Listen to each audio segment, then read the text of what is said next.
আমার হাজব্যান্ড সালাদ খেতে খুবই পছন্দ করে। ও আজকে বলেছে ওকে আমি দুপুরের লাঞ্চ দিতে যাব কিছুক্ষণ পরেই, আর ও বলেছে এক বক্স ভর্তি ওকে সালাদ করে দিতে। তো এই জন্যই আমি এখন টমেটো আর শসা সালাদ করে নেব। তো আপনাদের একটু দেখাই। আর শসাগুলো এতই ভালো ছিল, মিষ্টি মিষ্টি খেতে ছিল।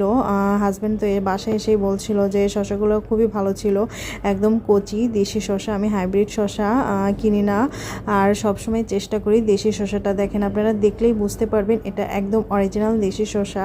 আর এতই মিষ্টি ছিল, মানে কি বলবো।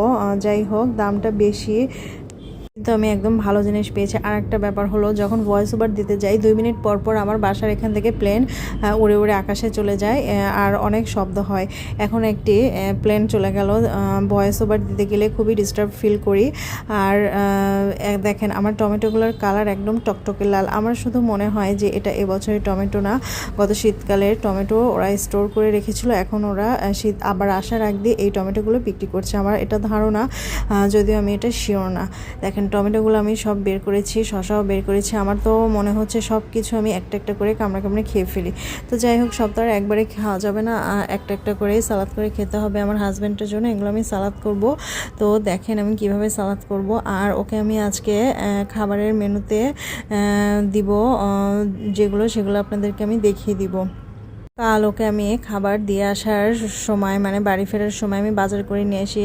আর বাজার করতে গিয়ে কালকে বৃষ্টিতে ভিজে গিয়েছিলাম। হঠাৎ করেই দেখি খুব জোরে বৃষ্টি চলে এসেছে, তো খুবই ঝামেলায় পড়ে গিয়েছিলাম। অবশেষে আমি বাজারগুলো সব কিছু করার পরে চিন্তা করলাম যে এতক্ষণ তো আমি বাজারে থাকতে পারবো না। তখন তাড়াহুড়ো করে আমি রিক্সা নিয়ে বাসায় চলে আসি, কারণ বৃষ্টির মধ্যে বাজারে ওভাবে দাঁড়িয়ে থাকতে আমার একদমই পছন্দ হচ্ছিল না। আর আমি ভিজেও গিয়েছিলাম।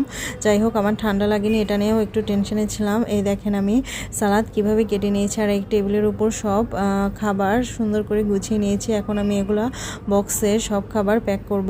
আর দেখেন আমি সালাদগুলো কিভাবে কেটেছি, একদম কিউব কিউব করে কেটে নিয়েছি। আর হাজব্যান্ড আমাকে বলেই গিয়েছিল যে এভাবে কাটতে, আর আমি সেভাবে কেটেছি। ও এই সালাদটা ভাতের সাথে মেখে খাবে না, এমনি চামচ দিয়ে হয়তো খাবে, আমাকে এটাই বললো।